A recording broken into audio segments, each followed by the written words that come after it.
लवकरच गणपती बाप्पाचं विसर्जन होणार आहे, अनंत चतुर्दशी येणार आहे आणि आपल्याला जर उकडीच्या मोदकाला कळ्या पाडता येत नसेल तर आज मी एक आंब्याच्या पानांनी कळ्या पाडण्याची सिक्रेट ट्रिक घेऊन आलेली आहे. नमस्कार, मराठी कट्टा किचनमध्ये आपलं हार्दिक स्वागत आहे.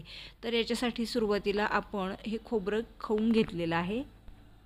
2 चमचे खसखस आणि त्यामध्ये आता हा 1 कप इतका नारळाचा चव आपण घातलेला आहे.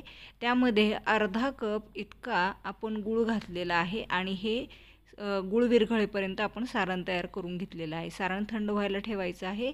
1 कप इतकं पाणी घेतलेलं आहे. त्यामध्ये चिमूटभर मीठ घातलेलं आहे आणि 2 चमचे आपण यामध्ये तेल घातलेलं आहे. तुम्ही तूपही घालू शकता, पण तेलाने जास्त काळ मऊ लुसलुशीत राहण्यासाठी मोदक मदत होते. आता आपण यामध्ये 1 कप इतकं तांदळाचं पीठ घातलेलं आहे आणि ही उकड काढून घ्यायची आहे. गॅस आपल्याला बंद करायचा आहे, म्हणजे त्याच्या पापड्या ज्या आहेत ते तयार होत नाही आणि आपले मोदक आहेत ते मऊ होण्यासाठी मदत होते. 10 मिनिटासाठी आपल्याला याला वाफ घ्यायची आहे. ताटामध्ये काढून आता आपल्याला हे पीठ छान मळून घ्यायचं आहे. थोडासा पाण्याचा हात लावून आपल्याला हे पीठ मळून घ्यायचं आहे. जितके आपण उकड छान मळणार आहोत तितके आपले मोदक हे चांगले होणार आहेत. पीठ आपलं मळून झालेलं आहे. छान मऊ लोण्यासारखा गोळा आपला तयार झालेला आहे.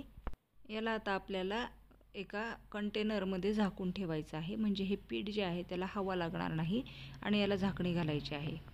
आता एक आपल्याला गोळा घ्यायचा आहे. गोळा घेऊन आपल्याला प्रेस करून बघायचं आहे, म्हणजे आपले मोदक चिरणार नाहीत हे आपल्याला याच्यावरून लक्षात येत आहे. आता आपल्याला याची छान पारी करून घ्यायची आहे. अंगठ्याच्या साहाय्याने या पद्धतीने आपण पारी तयार करून घेणार आहोत.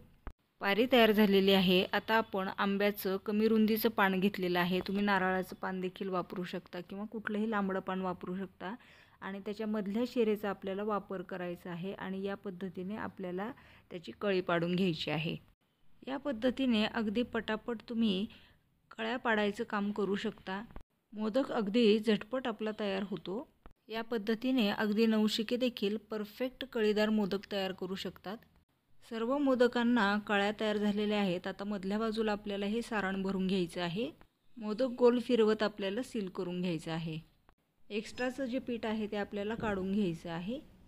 दबलेल्या कळ्या उचलायसाठी आपण टूथपिकचा वापर करायचा आहे, म्हणजे आपल्या कळ्या ज्या आहेत त्या आणखी उठावदार दिसतील. याच पद्धतीने सर्व मोदक आपण तयार करून घेतलेले आहेत. आता हे सर्व मोदक जे आहेत ते आपल्याला 10 मिनिटासाठी स्टीम करून घ्यायचे आहेत. 10 मिनिट आपले मोदक हे छान वाफून आता झालेले आहेत आणि आपले कळीदार मोदक तयार आहेत. तेव्हा नक्की ट्राय करा आणि सबस्क्राईब करायला विसरू नका. मराठी कट्टा किचन.